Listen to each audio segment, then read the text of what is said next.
4 años han pasado desde el día en que la Sala de Admisión de la Corte Nacional de Justicia resolvió inadmitir el recurso de casación presentado por José Tola Sandoval, más conocido por todos ustedes como Pepe Tola.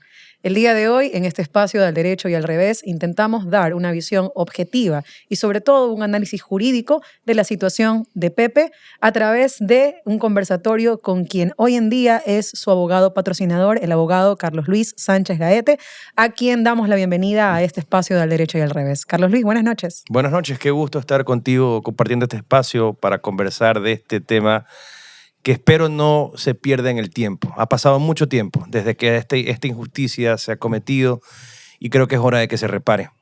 La semana pasada, si mal no estoy, salió en los medios de comunicación y a través de casi que todas las redes sociales un mensaje que había sido difundido casualmente por ti en Twitter. Este mensaje decía que habías logrado, después de 4 años, a través de una acción extraordinaria de protección, lograr que aquel auto que le impidió a Pepe Tola llegar a su recurso de casación fuera revocado, fuera declarado nulo. ¿Es correcto esto, Carlos Luis? Es correcto, mira, y tú me entiendes cuando te digo lo difícil que puede llegar a ser obtener una resolución de la Corte Constitucional. Tiene muchas cosas que revisar en la cronología de las acciones según van entrando, quedas en la cola.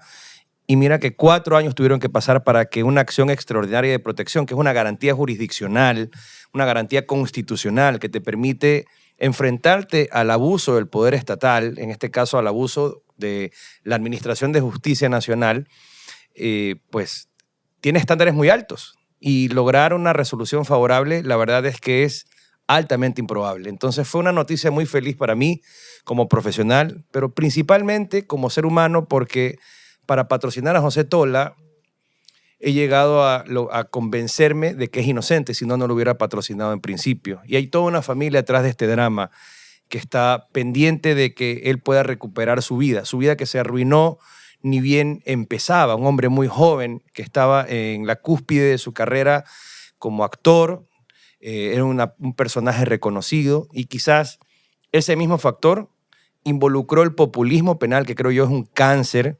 la mediatización de los casos, que es otro problema de nuestra administración de justicia, y eso ejerció una presión impresionante en los jueces que vieron esta causa al punto que lo declararon culpable cuando las evidencias dejan muy claro que es inocente. Lo que la gente comentaba en las redes sociales la semana pasada, y de hecho cuando yo pude revisar también no solamente el Twitter que tú habías publicado, sino también percibir que dentro de todos los espacios, TikTok, Instagram, comenzaban a salir de repente mensajes de apoyo a Pepe Tola, y entonces la gente decía, lo acaban de declarar inocente, lo acaban de declarar inocente. Estas frases que regularmente se mediatizan y que además se van corriendo como pólvora dentro de las redes sociales, evidentemente cuando uno ya hace el análisis y revisa internamente cuál ha sido tu actuación, revisa en qué estado está el proceso de él, uno dice, a ver, momento, vamos como que aclarando qué es lo que está pasando, cuál es la situación jurídica de hoy de Pepe Tola. Lo que sí es cierto, y es algo que, bueno, pues todos los que nos escuchan y tienen conocimiento de esto saben que esta sentencia de la Corte Constitucional a través de esta interposición del recurso de acción extraordinaria de protección, lo que ha permitido es que aquella oportunidad que no tuvo Pepe de ir al recurso de casación y fundamentar este recurso de casación se haya anulado y que hoy por hoy tenga ahora sí la oportunidad de irse al recurso de casación en la Corte Nacional y poder esgrimir ahora sí los argumentos que a través, bueno, de la defensa que vas a ejercer o que has venido ejerciendo pueda exponerlos. Sin embargo, Carlos, yo sí quiero hacer como un recuento de lo que ha pasado o de lo que pasa en realidad en los procesos penales para que la gente entienda cómo se construye el proceso penal y por qué hoy podemos hablar, en el caso que has manifestado, después de 4 años de espera, lograr este tipo de sentencias. ¿Qué ha tenido que pasar antes de llegar a esta resolución? No específicamente en este caso, sino más bien desde un punto de vista holístico. ¿Cómo se transita dentro del proceso penal para llegar en este estado a la situación en la que te encuentras hoy en día? Es muy interesante ese análisis porque, mira, partiendo desde el punto de vista de que es una acción extraordinaria, es decir, que sale de lo ordinario, deducida sobre un auto de inadmisión expedido dentro de otro recurso extraordinario, porque la casación es un recurso extraordinario, no es una etapa del proceso penal. ¿Eso qué quiere decir? que todo este partido está jugando tiempos extras hace mucho tiempo. O sea, estamos pasados de lo ordinario de un proceso penal. ¿Y qué es lo ordinario de un proceso penal? Ocurre un delito o una infracción penal o un hecho presuntamente constitutivo de una infracción penal y esto llega a conocimiento del titular de la acción penal pública, en este caso la Fiscalía, a través de una denuncia, un oficio, un parte policial, una noticia.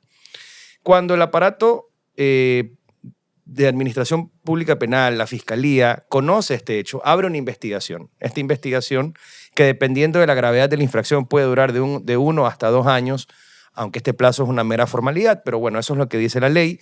Dentro de este tiempo, la Fiscalía logra un convencimiento y cuando lo tiene, puede pasar a la siguiente etapa del proceso penal. Todo esto ocurrió en el caso de José Tola. Ok, pero en este caso, por ejemplo, dentro de la fase de investigación previa, que es como que el primer aviso de que existe el tema de una posible infracción penal y vamos a determinar o vamos a buscar quién es el posible sospechoso o el posible causante de esa infracción, lo que recaba la Fiscalía son indicios. Finalmente, cuando se convence y dice, ok, sí tengo presunciones graves contra alguien o sí tengo presunciones graves de la materialidad de una infracción, entonces le doy el aviso a la Administración de Justicia. Correcto. Y ahí interviene ya por primera vez dentro del proceso penal que recién nace a la vida, porque hablamos de 3 momentos identificables en un proceso penal. Y le digo momentos porque hablar de etapas no es propio. ¿Por qué? Tú me entiendes bien, pero la investigación previa es previa al proceso, no es una etapa propiamente del proceso, pero es el primer momento del proceso penal. Cuando la Fiscalía se convence que existen suficientes indicios graves de la existencia de una infracción penal y de la presunta responsabilidad de alguien, le formula cargos a través de una audiencia. Y esta audiencia se celebra ante un juez de garantías penales cuya competencia se radica por sorteo. Esto ocurrió. Obviamente, en este caso, la Fiscalía, una vez que investigó, le formuló cargos. Formulados los cargos, se pasó a la etapa de instrucción que duró 90 días y dentro de los 90 días la Fiscalía confirmó su tesis inicial y presentó un dictamen acusatorio. Ese es el escenario ordinario. Ahora, ¿qué es lo que ocurrió en este caso? Y fue una de las cosas que a mí me convenció de revisar si efectivamente José Tola Sandoval es inocente. Y me convenció. Ok, pero a ver, en ese momento tú no eras abogado de la familia Tola. No, eso vale la pena aclarar. A mí la familia de José Tola llegó a mi oficina con José prófugo. Yo no sé dónde está, aún hoy no sé dónde está. También en el estado del proceso, en un estado ya final del proceso. Con una sentencia en firme. Cuando ya tenía una sentencia de tribunal penal, que en el análisis que estábamos haciendo aún no hemos llegado a ese momento, ratificada por una apelación por la Corte Provincial de Justicia del Guayas, momento en el que tampoco estuvo involucrado, y tras eso, habiendo deducido un recurso extraordinario ante la Corte Nacional, un recurso de casación, que es un recurso técnico especial, y que había sido inadmitido. En ese estado llegaron a mí. En ese estado me hice cargo de la defensa de José Tola. Casi un caso perdido. Es prácticamente un caso perdido, de ahí que celebré con tanto cariño, primero, y orgullo por la satisfacción del deber cumplido, dar este primer paso, ojo, primer paso muy importante, hacia buscar que se lo declare inocente como corresponde en derecho. Es lo justo. Tú dijiste al inicio, yo no lo hubiera defendido si no me hubiera convencido de que fuera inocente. Y acabas de decir hace poquito de que hay algo que dentro de este proceso, dentro de esta fase inicial del proceso penal, que era la instrucción fiscal, te dio luces de que efectivamente estabas ante una situación de inocencia. Mira, hay que ser claro. Un caso de violación crea prejuicios en los jueces, crea prejuicios en los fiscales, crea prejuicios en la opinión pública, crea prejuicios en la prensa y también crea prejuicios en los abogados. Peor si se trata de un caso mediático. Peor si la violación presuntamente se habría cometido en una menor de edad. Todo esto, para que pueda ser descartado, a mí me dieron varias evidencias. Primero, la fiscal que investigó la causa, que es la fiscal que estuvo involucrada en la actuación de las diligencias. De los 90 días. De los 90 días. La fiscal que estuvo a cargo de la La fiscal titular de la investigación. Correcto. De los 90 días de instrucción fiscal contra Pepe Tola. Al terminar la instrucción fiscal, presentó un dictamen abstentivo, lo que quiere decir que la fiscalía, la titular de la acción, la que estuvo a cargo de la investigación cercana al proceso, no se convenció de la culpabilidad, sino por el contrario, de la inocencia de José Tola. Y hay algo que la gente quizás no sabe, pero estas fiscales o estos fiscales que llevan temas de violación son además fiscales de unidades especializadas. Correcto. Es decir, que su formación de investigación, de llevar a cabo un caso, de investigar un caso, ya tiene un criterio de especialización que es además técnico y que, bueno, pues según lo que tú me indicas, esta fiscal que tuvo el caso, que además es mujer, tuvo como un razonamiento al final de estos 90 días de que había un dictamen abstentivo. Un dictamen abstentivo porque creyó, o a través de los elementos que fueron recabados dentro de la instrucción fiscal, determinó que no habían elementos que consideren que Pepe Tola pudiera ser responsable de esa infracción o haya sido el autor material de esa infracción, que en este caso era de delito de violación. Y no es poca cosa que una mujer, que pues los fiscales son seres humanos. Correcto. Y si eres mujer, vas a tener necesariamente un sentimiento de empatía hacia otra mujer que presuntamente fue violentada. Es obvio, es lógico, es natural. Y aún así, siendo una fiscal además conocida por su probidad y por su desempeño profesional, concluyó su inocencia. Para mí es una primera señal importantísima que valía la pena o que me ameritaba a mí revisar el caso. Luego, lamentablemente, pues como es un caso de connotación y hay una acusación particular, se opusieron al dictamen. Teníamos acusación particular en este caso. Así es, teníamos acusación particular, se opusieron al dictamen abstentivo, subió en consulta y la Fiscalía Provincial, creo yo, bajo presión mediática, bajo presión política quizás, política me refiero a política interna, administrativa de la Fiscalía, revocó el dictamen abstentivo, se lavó las manos, lo revocó y lo mandó a defenderse a la siguiente etapa del proceso. Carlos Luis, cuando hablamos de presión mediática, a mí me resulta bastante extraño porque mira que lo comento siempre en mis clases. Nosotros a veces en los casos de violación, en los casos estos que son de connotación sexual sobre todo, podemos tener dos polos.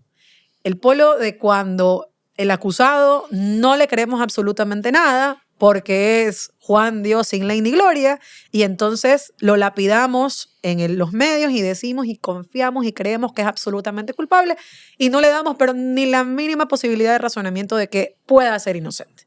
Y luego pues tenemos estos casos mediáticos cuando los involucrados pueden ser personas de la televisión o personas famosas y luego pues todo el mundo se volca a confiar o creer ciegamente que no pudo haber sido, que no fue. Entonces, yo recuerdo ese tiempo, porque me acuerdo que era defensora pública en esa época, pero más bien entiendo yo que siempre el tema popular o las personas que estaban atrás, porque dicho sea de paso, José Entiendo era actor, ya trabajaba en un canal de televisión, ya estaba contratado en un canal de televisión, había sido dado a conocer a través de un programa pues muy conocido dentro del país, y luego pues tenías muchas personas que respaldaban su situación y decían, no es posible que él haya sido.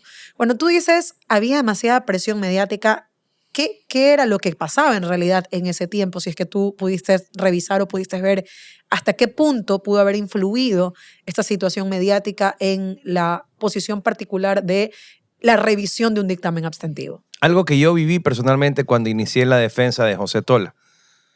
La presión de la prensa rosa. Esa prensa que ya hoy casi no existe. Hoy en día casi no hay estos programas de farándula. No sé si te habías dado cuenta o lo habías notado. Yo no veo tanta televisión, pero yo tampoco, pero sí supe de su existencia cuando he tenido que patrocinar casos de trascendencia farandulesca, por decirlo de alguna forma. Si hay un patrocinado o un cliente que esté involucrado en el mundo de la farándula, vas a recibir llamadas, visitas y constantes y permanentes hostigamientos por parte de la prensa rosa, que quieren y necesitan tener la primicia, la noticia, el morbo. El amarillismo. Póngame en contacto con la mamá de José, quiero hablar con José en la clandestinidad, todo eso. Sin duda, esto ocurrió en el momento en el que la prensa rosa estaba descontrolada, totalmente descontrolada. No había uno, sino varios programas muy populares a nivel nacional que, según he visto yo en registros de video del caso, estaban presentes en las audiencias y entrevistaban al fiscal, entrevistaban a los abogados, enfocaban a los jueces. ¿Ok?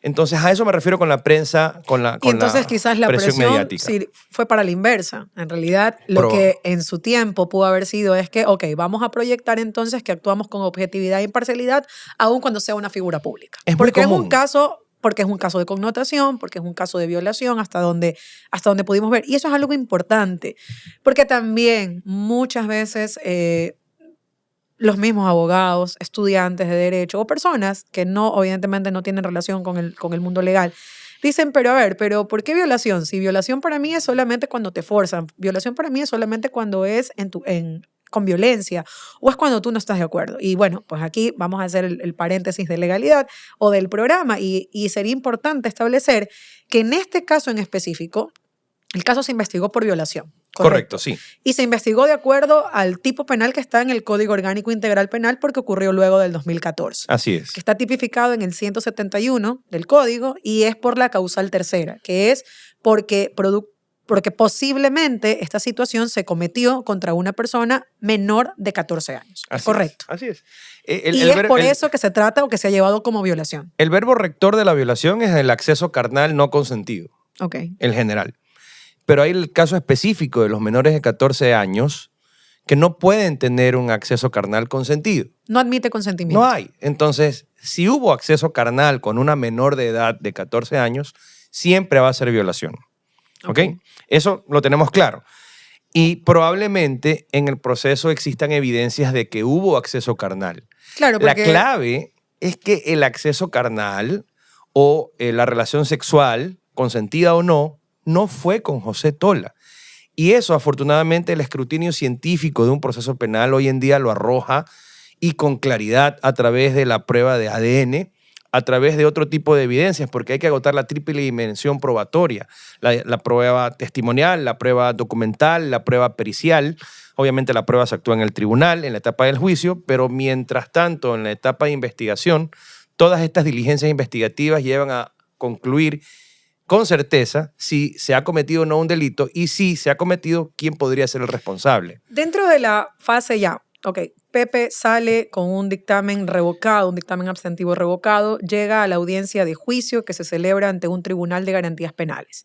En este caso, la obligación de la Fiscalía es, por un lado, probar la existencia material de la infracción y luego establecer que la persona a la cual ha llevado a juicio es el autor material de esa infracción. Entonces, en este caso, tú has dicho, para probar la existencia material de la infracción y sobre todo, en este caso, por ejemplo, importante, que sería un tipo penal de violación, yo tengo que auxiliarme necesariamente de pericias de carácter técnico-científicas. Entonces, si yo hablo, por ejemplo, de cómo pruebo el acceso carnal, cómo pruebo la penetración que ha ocurrido en una persona, que ha ocurrido en una víctima, tengo que hacer un reconocimiento médico-legal. Este reconocimiento médico-legal en la víctima determinó que hubo penetración a esa edad. Sí. Luego de eso, para establecer o para hacer un nexo, ¿verdad? Puedo tomar residuos biológicos, puedo tomar muestras y esas muestras luego van a ser confrontadas con quien yo como víctima identifico o señalo como el autor de la infracción. Así Correcto. Es. Entonces, vamos. Una vez que la Fiscalía llegó a la audiencia y tú dices, había que hacer una actividad probatoria y esa actividad probatoria de forma científica excluye la participación de José Tola porque, entiendo yo, de acuerdo a ese criterio, tuvieron que haberse tomado muestras y si yo digo fue Pepe, entonces cuando confronto la muestra con el material genético de José Tola, tendría que haber hecho un match. Y tú dices, no hubo ese match. No hubo ese match. Y no solo que no hubo ese match, sino que además hay otras pruebas como aquellas que determinan que José no estuvo en el lugar donde ocurrieron los hechos en el momento en que presuntamente ocurrieron, sino que estuvo en otro lugar. Lo grave es que la Fiscalía en la etapa del juicio, que debe ser objetiva, no lo fue y escondió deliberadamente evidencias, pruebas o pruebas anunciadas como tales, no las anunció, no las incorporó en el proceso y estas pruebas no llegaron al tribunal. Y el tribunal tuvo que tomar una decisión sesgada. Tuvo que tomar una decisión sin toda la prueba actuada en la etapa de la instrucción fiscal. Pero ¿no crees tú, Carlos Luis, que esa situación pudo haber sido solventada quizás por una buena defensa técnica? Porque yo te digo algo. Yo que he ejercido, entiendo yo tú también ejerces. Si tú evacúas muchos elementos de convicción dentro de la etapa de instrucción fiscal y tú te das cuenta que en la audiencia de evaluación y preparatoria de juicio, la Fiscalía resuelve que no debería, en razón del principio de objetividad, decide no anunciar los elementos que él o ella considera que no le van a servir o que van de cierta manera manejar su teoría del caso en el tribunal. Y no lo hace. ¿No crees tú que es un error también de la defensa técnica no haber anunciado esos elementos que fueron excluidos, según lo que tú me indicas, deliberadamente para poder ser presentados dentro de la audiencia de juicio?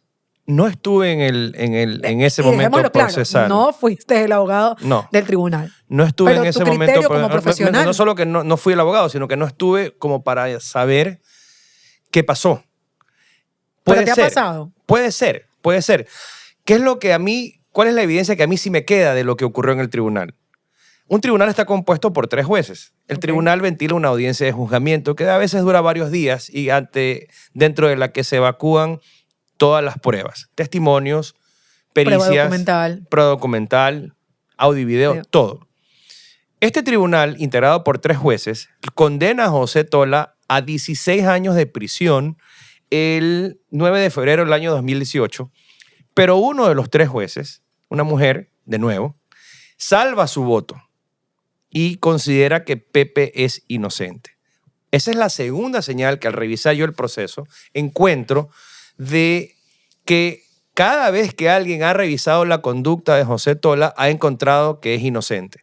No es poca cosa que un tribunal no termine una sentencia de forma unánime. Es una sentencia con voto de mayoría. Es una sentencia con voto de mayoría. Luego en la apelación, como es lógico, la defensa de José Tola, que aún no estaba a mi cargo, dedujo recurso de apelación, subió a través de esta impugnación a la Corte Provincial de Justicia del Guayas. Nuevamente ante 3 jueces. Nuevamente integrada por una sala compuesta por 3 jueces.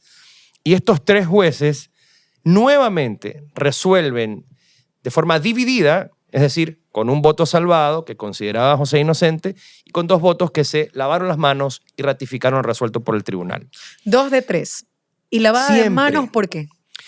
Porque si tú revisas el voto salvado, que además es de un juez a quien respeto mucho por su desempeño profesional, en el desempeño profesional los abogados, jueces y fiscales sabemos quiénes somos. Nos hacemos un nombre y sabemos quiénes somos. Este juez es un juez honesto, es un juez preparado y es un juez que ha dejado un camino de justicia en cada sentencia que yo he tenido conocimiento ha sido resuelta por él. Y este es un caso más. Es decir, una cosa es leer la sentencia que ratifica lo dispuesto por el tribunal y otra cosa muy distinta es leer el voto salvado. ¿Qué dice el voto salvado? En esencia, dice que se ha violentado el ejercicio del derecho a la defensa cuando la Fiscalía deliberadamente ha omitido presentar ante el tribunal todos los elementos de cargo y de descargo y en consecuencia el tribunal no pudo llegar a una determinación justa, completa, correcta. Y el proceso debió regresar a la etapa del juicio y el fiscal debió presentar todas las evidencias. Y ese error insalvable. ¿Eso fue una nulidad o fue un voto salvado de inocencia? Es un voto salvado de inocencia.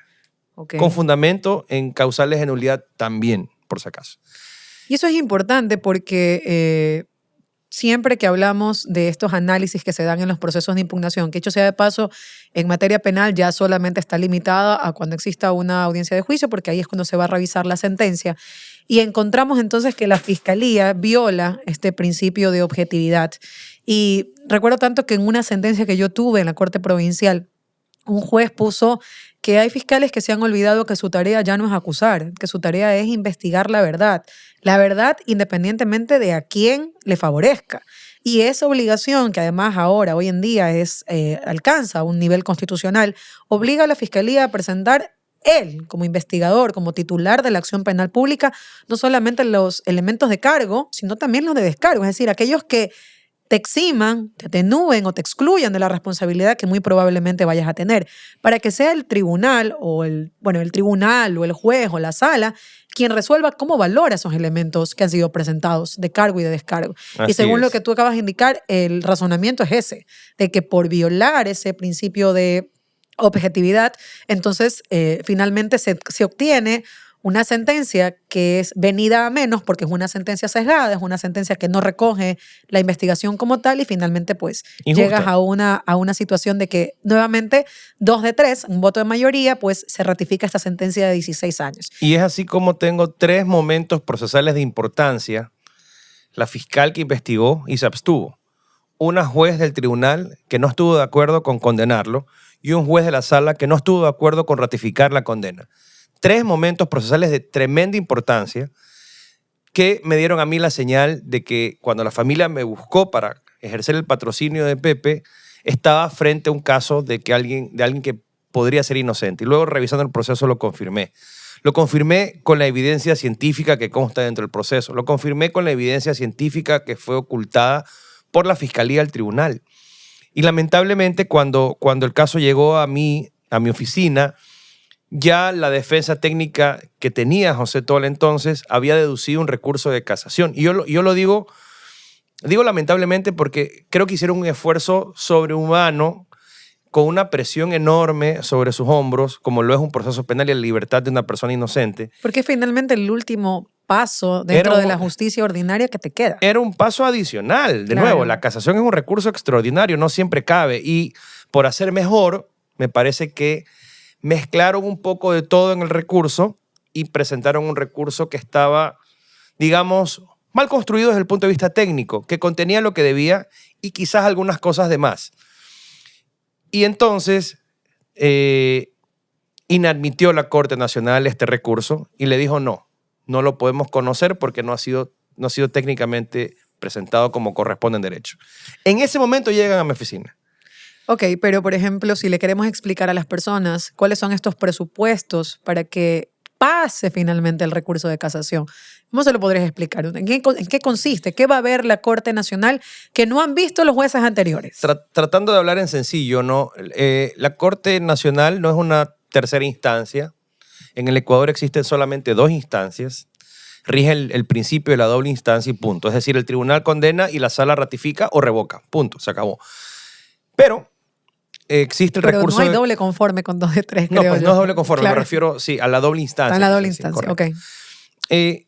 Pero el recurso de casación, que es una instancia extraordinaria, un recurso extraordinario que existe desde el derecho romano, o sea, es muy antiguo, es una oportunidad para discutir ante una instancia superior, en este caso la Corte Nacional, si la sentencia, es decir, el acto que pone fin al proceso, fue lograda respetando o interpretando debidamente o indebidamente la norma jurídica. Es decir, ya no puedes discutir ante la Corte Nacional Los si hechos, José es el inocente, derecho. si la prueba, etc. No la vas a valorar. No voy a ver si la prueba realmente considero que prueba o no prueba. No hay una valoración probatoria.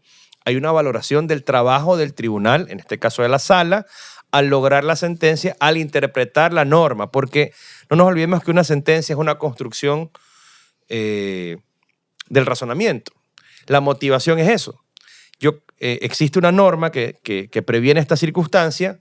Las circunstancias traídas a mi conocimiento se adecúan a lo que previene la norma y en consecuencia, por esto, la consecuencia que previene la ley es esta. Yo resuelvo ratificar el estado de inocencia o declarar culpable a una persona, declarando además la existencia material de la infracción. En el recurso de casación lo que hace es valorar si se hizo bien este ejercicio.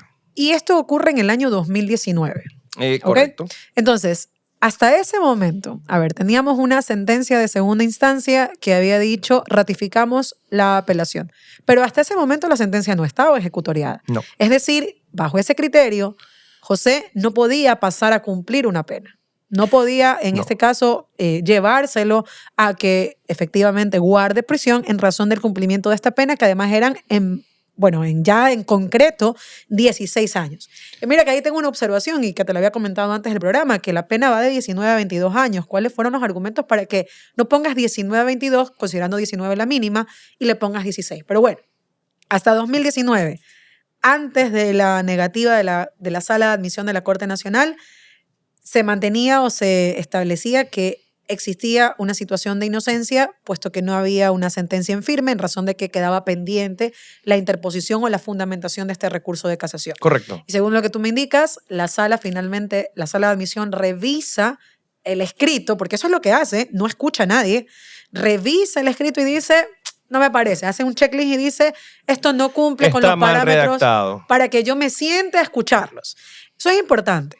Lo que la sala de admisión hace es hacer una revisión de un papel, del documento que ha sido presentado, la interposición del recurso. Entonces, si yo mañana hago un mal ejercicio, según lo que tú me indicas, hago un mal ejercicio de construcción, no tengo, es que para ser abogado de casación hay que ser medio especializado, ¿no? Así es. Extremadamente técnico, saber cómo planteo el recurso. No lo hice y el formalismo es, no cumple, no cumple, no cumple, no tengo por qué escucharlo. He ahí la clave. Ok. Hablas del formalismo, la forma, la formalidad. El Ecuador se ha ido transformando desde la expedición de la Constitución de Montecristi en un Estado constitucional de derechos. Y lo ha hecho a través de la Corte Constitucional y su jurisprudencia. Hemos visto una Corte Constitucional que en ciertos momentos ha sido muy activa. Y en otros nada. Y en otros nada. Principalmente políticos. Pero al final del día tenemos ya un catálogo de jurisprudencia importante. Entonces, yo creo que a José Tola le jugó a favor este cambio para bien de que la jurisprudencia constitucional construya lo que la ley muchas veces no Intenta permite limitar. o limita, o la interpretación excesiva. De una formalidad para condicionar Así es. el ejercicio de los derechos. Y eso está expresamente prohibido por la Constitución. Y eso fue lo que reconoció la Corte Constitucional. ¿Qué hice yo? Teníamos apenas unos, creo que 12 días hasta que caduque o pase el término, fenezca o precluya el término para deducir un recurso extraordinario, una acción extraordinaria de protección ante la Corte Constitucional. Sería una suerte de una... acción que para llegar a ella tienes que tener una sentencia en firme. Así es decir, es. en ese momento Pepe ya era culpable. oficialmente culpable. Así es. Y la situación jurídica de él era ordénese su localización y captura para que pase a cumplir la pena privativa de libertad que le había sido impuesta, que en este caso son 16 años. ¿Correcto? En ese estado que tú mencionas, revisamos el caso y encontramos que había este excesivo formalismo. Okay. Te voy a ser sincero, no le tuvimos mucha fe al tema en ese momento histórico. ¿No le tuviste fe al recurso? ¿No le tuviste fe a la acción al hecho, extraordinaria de ¿o no le protección? tuviste fe a la corte? No le tuve fe al recurso, a la acción extraordinaria de protección. Pensé que el camino era más por el recurso de revisión ante la Corte Nacional, buscando pruebas nuevas, que es muy complicado, muy, muy complicado. En todo caso, dentro del término presentamos esta acción extraordinaria de protección con un argumento real. Es decir, en sencillo, la Corte Nacional ni siquiera me escuchó. Leyó un recurso que estaba excesivamente mal redactado, es decir, excesivamente redactado. Decía lo que debía y lo que no debía. Y en vez de filtrar, es decir, que el juez haga su trabajo, justicia, particularmente cuando hay la libertad de un ser humano en juego, proceso penal me refiero, porque hay casaciones no penales. La casación penal es especial, al punto que la privación de libertad no opera hasta que no se resuelva. Correcto.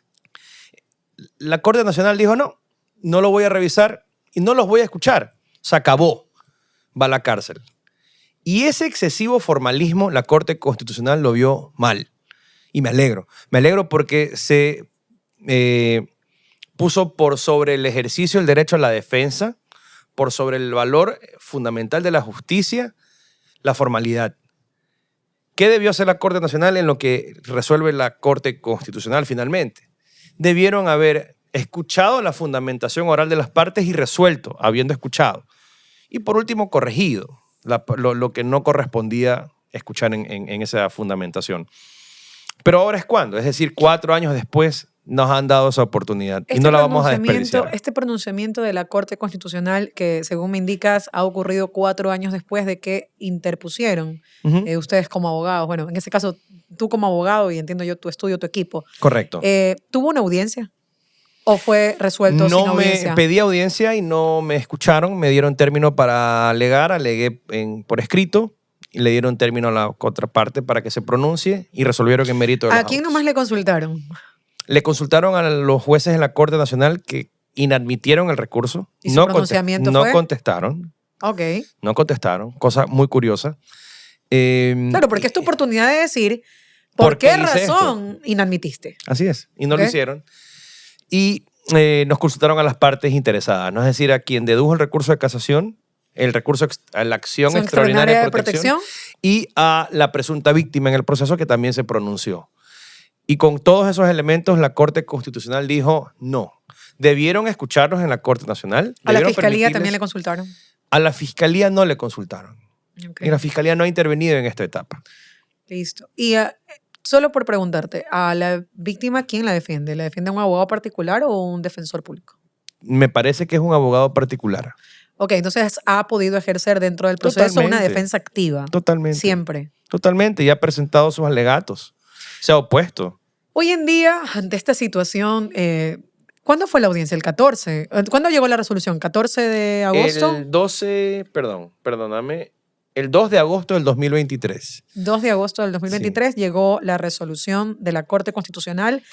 ¿Qué decía exactamente esa resolución? Se declara con lugar la acción extraordinaria de protección deducida por José Tola. Se reconoce la vulneración de su derecho por parte de la Corte Nacional en vista de que se ha privilegiado la formalidad por sobre el ejercicio del derecho a la defensa y en consecuencia se devuelve el proceso a la Corte Nacional Para que conozca el para recurso. que conozca, que se constituya otra sala distinta con qué otros bueno. jueces y que esta sala escuche la fundamentación oral y resuelva con mérito de esto. Yo no sé si te ha pasado, Carlos Luis, pero cuando uno está en audiencia y uno sabe cómo jugó en la audiencia, porque más o menos la audiencia es como un partido de fútbol, ¿no? Entonces Correcto. uno sabe cómo ha jugado, sabe cómo jugó la otra parte. Y uno se sienta a escuchar la resolución y uno a veces está convencido que le van a dar la razón y para uno es satisfactorio estar al lado de su cliente y escuchar la resolución y decir, ok, este es el resultado de mi trabajo. Pero no me quiero imaginar, Carlos Luis, tú el 2 de agosto, No. abriendo el correo electrónico del buzón de notificaciones y leyendo Corte Constitucional. Casi me muero. Y sin saber, porque aparte tienes que leer toda la resolución, ¿verdad? No habrás ido al final directamente. Fui al final. No, a ver, es que no. estaba en medio de una diligencia Te estabas aprovechando. y no era mi momento de intervenir. Éramos un montón de abogados en medio de esto. Entonces me distraje, me llegó el correo, vi que era de la Corte No, a mí me parece Constitucional tum, tum, tum, tum. y dije, wow, Corte Constitucional, pocos casos están por allá. José Tola, y dije, ay, Dios mío. Abro el archivo y efectivamente veo sentencia, decía sentencia, A mí me daba algo. y corro hasta el final y lo que quería La buscar ansiedad. era la palabra se inadmite o se admite. Y vi que se admitía, entonces no lo podía creer, no daba crédito. Ahí sí interrumpí lo que estaba haciendo y me aparté para leer toda la parte resolutiva, que es muy corta, realmente es una Claro, ya sentencia. la decisión del fondo como Es tal. una sentencia muy corta y la verdad es que no lo podía creer. Lo primero que hice fue comentarle a la hermana de José, que es con quien tengo contacto. Le dije, no me vas a creer, te tengo una excelente noticia y le compartí el documento y obviamente le expliqué, porque pues, hasta que lo lea, la Corte Constitucional hizo justicia y vamos a tener la oportunidad de discutir esto ante la Corte Nacional una vez más, esperando que esta vez sí se haga justicia. Entonces, hoy por hoy, ante una acción extraordinaria de protección resuelta, en donde se confirma esta violación de derechos y se le vuelve a dar la oportunidad a José de ir a un recurso de casación ante unos nuevos jueces, su situación hoy en día es que al no tener una sentencia en firme, se mantiene incólume su presunción de inocencia. ¿Es correcto? Es correcto. José Tola ha vuelto a ser inocente y eso es lo que... No se ha desprendido, no se ha roto aquel estado constitucional Así de es. inocencia que tenemos todas las Porque personas. esta nulidad, que es la que se decreta a través de la resolución de la Corte, se declara Dejó nulo sin la autoinadmisión, efecto deja las- sin efecto y devuelve el Estado. Deja sin efecto aquel auto que volvió firme la sentencia Así en su es. contra. Y como no está firme, Entonces Aún se se mantiene presume inocente. Correcto. ¿Qué pasa hoy? ¿Cuál es? Primero que no es algo que vamos a resolver inmediatamente. no, Correcto. eso se los he hecho entender a la familia. Pero las personas dicen, es que ya es inocente. No, cálmense, que ahorita todavía podemos esperar 4 años más, quizás. Correcto. Correcto. ¿Y cuáles son las posibilidades? ¿Cuáles son los posibles resultados de este recurso de casación? Bueno, el resultado natural es que la Corte Nacional nos escuche. No digo natural, pero el primer resultado natural es que nos inadmita el recurso de casación.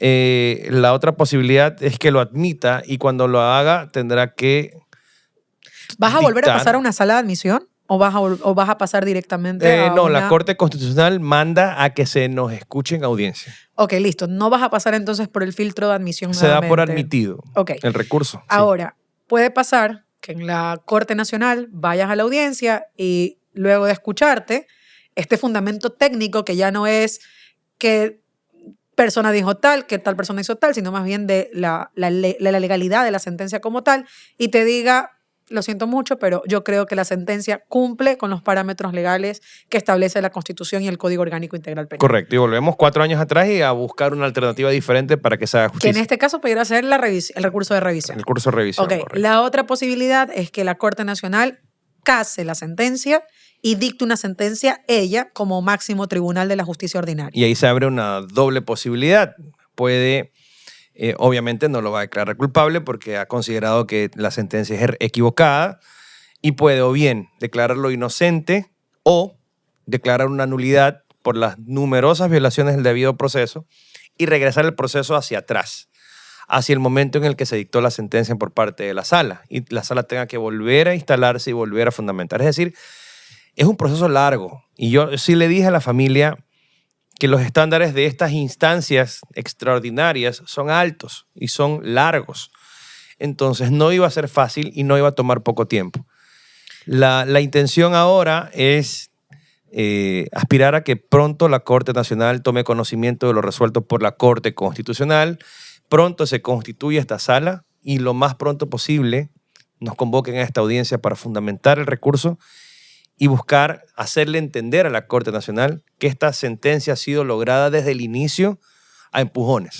Yo te diría que desde mi perspectiva o desde mi posición como abogada, el hecho de decir declárese nulo todo lo actuado y volvamos a empezar constituye también una afectación a la situación de José y de cualquier otra persona, porque tiene que volverse a enfrentar un proceso que en teoría ya fue ejecutado.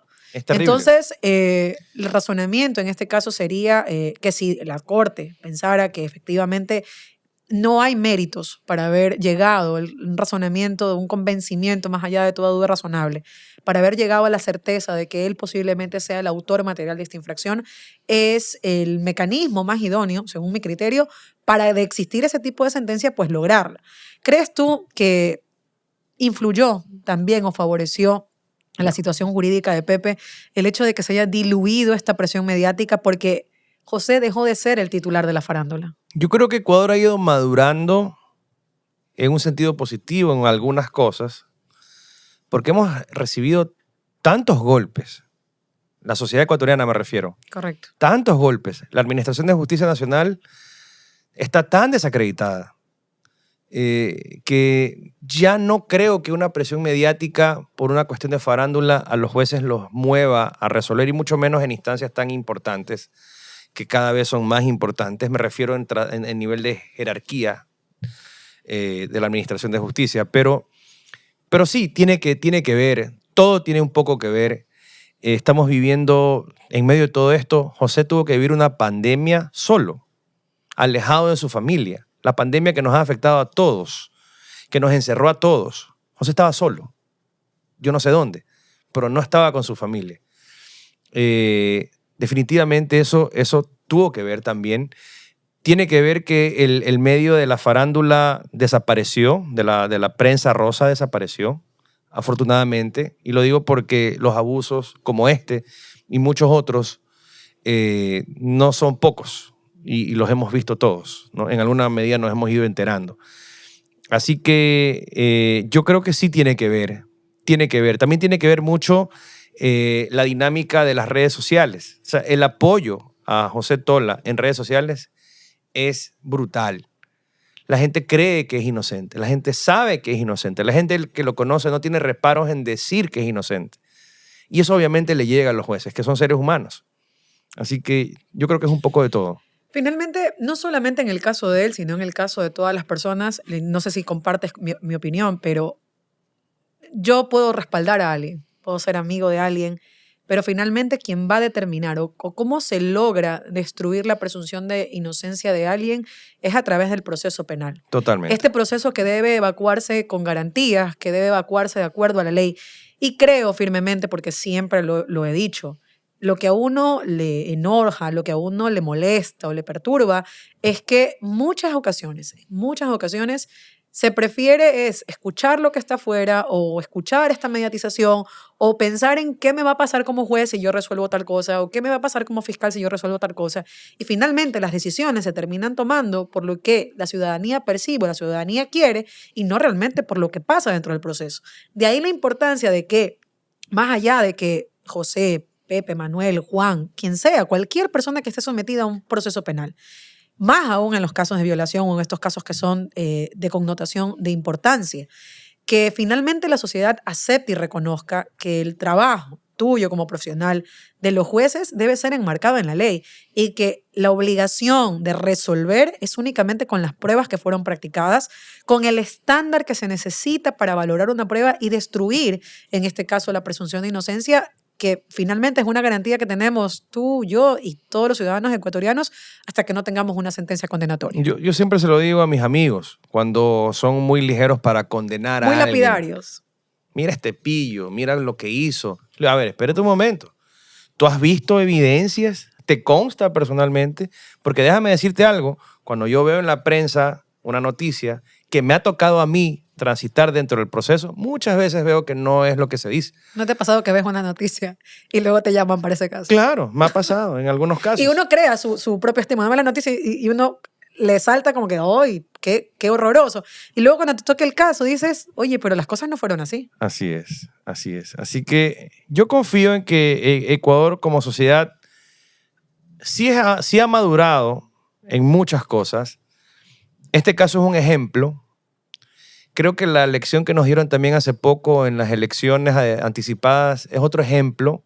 No digo porque favorezca a ningún candidato, eso es un tema para mí relevante porque mi opinión política no está informada. Yo soy un ciudadano más. Pero creo que nadie se esperaba lo que pasó, es a lo que me refiero. Creo que la sociedad ecuatoriana ha dado un giro como sociedad.